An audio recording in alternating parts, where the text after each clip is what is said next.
Les pas d'un homme sont scrutés depuis des années, les pas d'un roi, non, d'un empereur. Ceux de Shanks, le dieu du monde entier. Et son équipage n'est pas en reste. Il est composé de monstres si puissants que la marine tremble à leur arrivée, à chacun de leurs déplacements. Tous les amiraux connaissent leur nom, leur puissance et leur renommée. Ce sont les pirates les plus puissants du moment.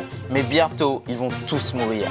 Et bienvenue sur Raftel et Nekama. Et voici une petite vidéo théorie sur Shanks avec plus de 4 théories super intéressantes. On est sûr que ça va vous plaire. On va parler de sa mort, de l'utilité de son équipage et de bien d'autres choses. Mais avant tout, ce soir, on fait un petit live unboxing parce qu'on a reçu un petit carton de cartes One Piece. On est sûr que ça va vous plaire. Donc n'hésitez pas à venir nous rejoindre. Ce sera sur Twitch comme d'habitude à 20h30 et le lien est en description. Et place à la vidéo. Allez, c'est parti. L'équipage du démon.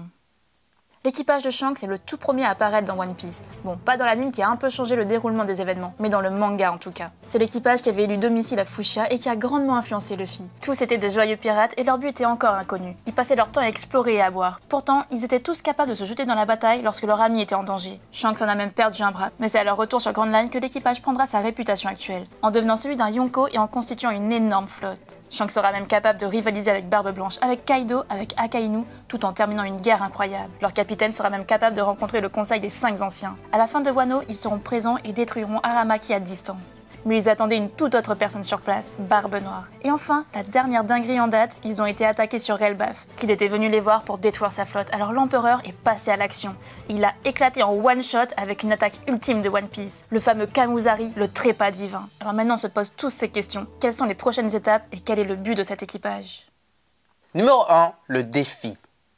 Shanks et son équipage n'ont qu'un seul but dans la vie, en tout cas il semblerait. C'est uniquement de préparer la génération suivante. Ils en parlent depuis de nombreuses années, alors que leur génération domine le monde, ils s'attaquent sans cesse aux personnes qui ne veulent plus de la génération suivante de pirates. Il n'y a que très récemment qu'il s'est permis d'éliminer une personne de cette fameuse génération. Tout ça car il sait que la fin arrive. Sur Elbaf, il montrait très bien qu'il était sur le point de partir. Pourquoi? Eh bien pour aller voir un certain homme, pour aller abattre Barbe Noire, son ennemi naturel, ou plutôt l'ennemi naturel de son équipage. Alors est-ce qu'il se dirige vraiment vers lui? Oui et non, car pour le moment, il ne sait pas où il se trouve. En tout cas, cette bataille, elle est annoncée depuis bien trop longtemps. Depuis Enies Lobby en fait, depuis la rencontre entre Barbe Blanche et Shanks. Elle a été martelée à Marineford, et là ce sera une des grandes batailles de One Piece qu'Oda ne peut pas éviter. 3 gros combats sont à venir dans cette bataille, qui sera peut-être sur l'eau. Le premier, c'est celui de Yasop contre Vanogur. Les deux sont des snipers, des tireurs d'élite, et ils se sont fait une renommée dans le Nouveau Monde.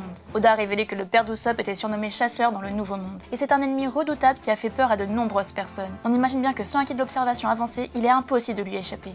Surtout qu'il doit l'avoir lui-même. Vanogur, lui, il est un très bon sniper qui a fait un tir impossible lors de son entrée en scène. Si Barbe Noire l'a recruté, ce n'est pas pour rien. Aujourd'hui, il a le fruit de la téléportation, ce qui lui donne un avantage considérable. De quoi tuer ou prendre de court n'importe qui. Ce combat pour nous ne peut être que gagné par Vanogur qui marquera à jamais le monde de One Piece. Si un titre de roi des snipers existe, c'est Yasop qui l'a, et il lui sera pris dans cette bataille. Heureusement, et on le sait tous, c'est Usopp qui vengera son père. Mais ça, c'est une autre vidéo. La deuxième bataille annoncée, c'est celle de Ben Beckman contre Shiryu. Oui, ça peut étonner, mais ça fait sens. Le fameux Shiryu, ancien gardien d'Impel Down, a un lien particulier avec Barbe Noire. Ce lien est bien mis en scène dans leur rencontre. On a presque le sentiment de la rencontre Zoro-Luffy, et il est devenu le commandant de la seconde flotte. Ok, ce n'est pas la première, mais il semblerait que ce ne soit que l'ancienneté qui a permis à Burgess d'être assez haut. Ben, lui, il est surpuissant, faisant peur à Kizaru, se battant à chaque fois pour protéger son capitaine. Et surtout, il semblerait que ce soit lui qui ait coupé le bras de Kid il y a quelques années de cela, un véritable tueur. C'est aussi l'ombre de Shanks, celui qui est le plus intelligent de l'équipage et l'un des plus intelligents du monde, et qui guide son capitaine. C'est un vrai stratège, et leur combat à Ben et à Shiryu sera mémorable, et on espère de tout cœur que Ben gagnera. On pense que ce sera le cas en vrai, car il domine déjà les autres, et si défaite il doit y avoir de ce côté, ce sera par fourberie. Et enfin la dernière bataille annoncée, c'est la plus importante, celle entre Shanks et Barbe Noire, entre les deux grands capitaines pirates, les deux empereurs. Et là il faut se le dire, jamais deux empereurs ne se sont réellement battus dans One Piece. Et oui, tout ce qui s'est passé avant, ce n'était que des petites joutes. Des batailles sans vainqueur, sans réelle volonté. Or là, ce sera le premier vrai combat à mort entre deux empereurs. Et leur rivalité a commencé il y a très longtemps, lorsqu'ils ont participé à la bataille entre l'équipage de Barbe Blanche et celui de Roger. Ils ont tant appris auprès de leur mentor, ils se sont fait face fièrement. Quelques années plus tard, ils se sont croisés à nouveau. Et là, Barbe Noire a fait une de ses cicatrices à Shanks. Il ne l'a même pas pris par surprise, il l'a dominé. Et enfin, on a Marineford, mais là, les deux se guettaient, ils attendaient le moment. Et maintenant, ça y est, Barbe Noire a quitté la ruche. Shanks le sait et il le recherche. Mais c'est lui qui va tomber dans une embuscade. Car Barbe Noire est bien plus intelligent que ça. Il est très stratège, il est très fourbe. il ne va pas se laisser avoir. Il sait très bien que Shanks est en train de le rechercher activement. Il a tout fait pour l'éviter car il savait qu'à l'époque, il n'était pas assez fort pour battre l'équipage entier. Son équipage n'était pas encore au point. Et maintenant, il collectionne les fruits du démon depuis bien trop longtemps. Il a amélioré son équipage en leur donnant les fruits qu'il voulait, les fruits qu'il pouvait maîtriser à la perfection. Et enfin, il va trouver le fruit qui lui manque personnellement. Il aura son troisième fruit du démon, le troisième fruit qui lui permettra de dominer Shanks. Et il va faire tomber l'empereur adverse et l'équipage entier, mais pas sans séquelles, car ce Camusari que Shanks a utilisé à l'attaque héritée de Roger, eh bien là aussi, il va l'utiliser, évidemment. Il va faire trembler Grand Line en touchant Teach à de nombreuses reprises, car c'est ça la façon de se battre de Teach. Il encaisse tous les coups à chaque fois, et évidemment, le monstre va se relever. Il est plus fort que Kid, plus fort qu'Oden, sans doute plus fort que Kaido, mais sera mutilé dans l'attaque. Il perdra une jambe et un œil, car c'est ce qu'Oda prévoit pour ce personnage. L'adversaire pirate ultime de Luffy, ce sera un vrai pirate comme dans l'imaginaire selon Oda. Il aura un cache-œil et une jambe de bois, ce qui correspond à cette illustration qu'Oda a fait de Teach, une version alternative de celui-ci, qui n'est nul autre que la version du futur.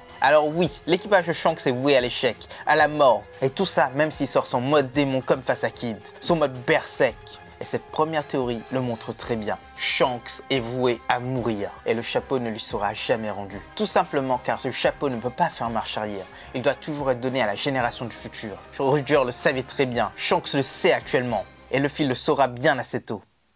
Numéro 2, les poneglyphes.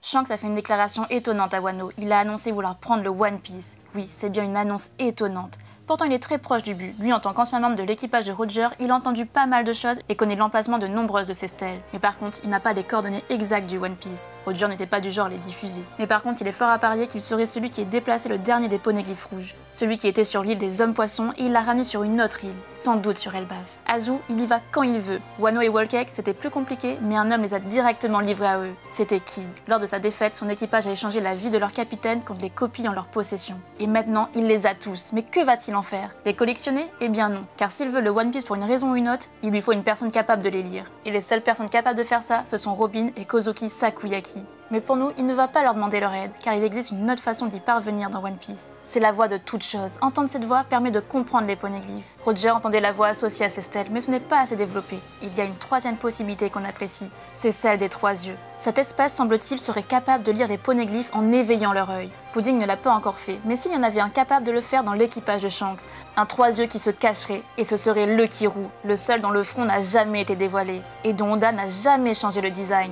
C'est sans doute car il a toujours eu cet élément en tête. Et l'histoire de ce membre d'équipage très proche de Luffy serait bien plus profond encore. Numéro 3, la honte. Une information a été dévoilée dans le film Red, une information très importante. C'est que Shanks a été retrouvé dans un coffre-trésor en plein sur God Valley. On peut se poser énormément de questions sur ce sujet, mais on peut arriver à une seule conclusion. Quelqu'un l'a mis là, pour le protéger, pour empêcher qu'il soit assassiné sur place. Mais qui pouvait être assassiné sur place et par qui? Eh bien c'est par l'équipage de Rox, forcément, et surtout ce sont les dragons célestes qui étaient visés. Rox les détestait et il voulait leur anéantissement. Alors sur place, il y avait sans doute une famille, 2 personnes qui avaient un enfant. Et ils ont protégé ce bébé à tout prix. Ils l'ont caché dans un coffre au trésor en espérant que celui-ci soit amené au large. Et quand on ouvrirait le coffre, eh bien cet enfant soit sauvé, soit adopté et qu'on ne se doute pas forcément que c'était un dragon céleste. Ce n'est pas la meilleure des solutions, c'est certain, mais c'était la solution trouvée à l'époque. C'était la solution du désespoir. Heureusement, il a été retrouvé par Roger et par Rayleigh, qui ont fait de lui un membre d'équipage de ce qu'il est actuellement. Mais là, on ne peut qu'être certain. Shanks est un dragon céleste. Il est un descendant de dragon céleste. Et c'est là où toutes les pièces s'emboîtent. C'est pour ça qu'il peut rencontrer le Gorosei. C'est parce qu'il a un lien avec eux. Le Gorosei pense clairement que c'est un allié. Est-ce que c'est le cas? Eh bien, nous, on ne pense pas vraiment. D'ailleurs, son nom de famille a possiblement été révélé. C'est Firland. Et oui, c'est le Gorosei lui-même qui le dit dans le film Red. Et comme vous le savez, beaucoup d'informations du film Red sont canon. Oda le dit lui-même. Mais Shanks, il ne va pas du tout les aider. Il fait ça pour pouvoir garantir la nouvelle génération qui va abattre le gouvernement mondial. Car lui, il a une énorme honte. Lorsque Roger est parti sur la dernière des îles, il a appris l'ensemble des événements du siècle oublié. Il a appris ce que le gouvernement a fait, ce que les dragons célestes ont fait. En tout cas, les ancêtres des dragons célestes. Et quand il est revenu, il a pris Shanks sur ses bras. Et Shanks a pleuré. Pour une raison très particulière, car Roger lui a raconté des choses sur ses ancêtres, sur son passé, sur les Firland, sans doute sur les personnes qui ont détruit le monde antique, des personnes très importantes pour la Chine de l'ancien royaume. De quoi avoir honte de cette famille, de quoi avoir honte de son sang, et il a tout fait pour effacer cette partie de lui-même. Il a tout fait pour devenir un vrai pirate de Roger, un vrai capitaine pirate par la suite. Quelqu'un qui ramènerait un équilibre et la justice sur la Terre. Quelqu'un qui trouverait Luffy et qui ferait de lui le roi des pirates, mais aussi le destructeur du gouvernement mondial. Car il sait qu'avec son sang de dragon céleste, ça ne pouvait pas être lui. Numéro 4, son meilleur ami. Il reste une inconnue dans cette fin, c'est Baggy. Il faut l'admettre, Shanks et Baggy sont indissociables, ils sont comme des frères. Ils ont été élevés ensemble sur le bateau de Roger.